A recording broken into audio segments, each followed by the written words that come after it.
3. Sveiki. Šiandien kalbinsiu labai įdomų žmogų, Laurą Žilionytę, kuri kūrybiniais metodais, neuroedukaciniais metodais padeda žmonėms susitvarkyti su tam tikrom užduotim, su nervinės sistemos, kaip suprantu. Ir tai einama per lengvumą, per kažkokį tai, kitokią turbūt prizmę. Gal tu gali daugiau papasakoti apie tai? Per kūrybą, tai aš ir sakau, mano tas darbas turbūt žmogui palengvinti jo kasdienybę, palengvinti stresą, nuimti tą perteklinę sunkią energiją ir paprastais kūrybiniais metodais, kurie yra prieinami kiekvienam žmogui iš tikrųjų.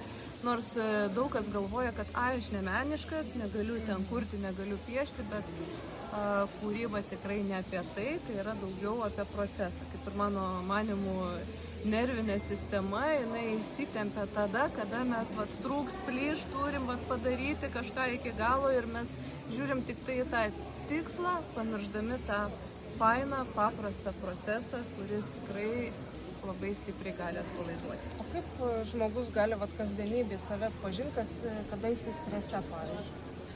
Daug labai nereikia, kad atpažinti.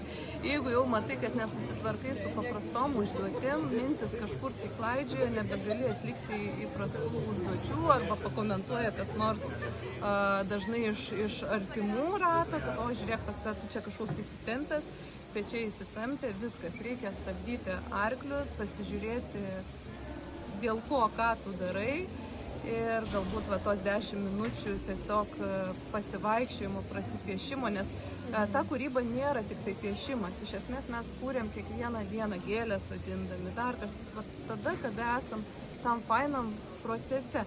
Atsimeni turbūt maži vaikai, ar ne, kaip buvom. Tai atrodo, nueini žaisti ir tu ten gali žaisti, atsipalaidavęs ilgiausiai, nes yra esminis dalykas tas pats procesas. Tai ta procesinė dalis, kai tu be arklių varimo trūks plyš darai, jinai ir labiausiai atpalaiduoja. Gal dar kažką tai pratęsti? Tai dabar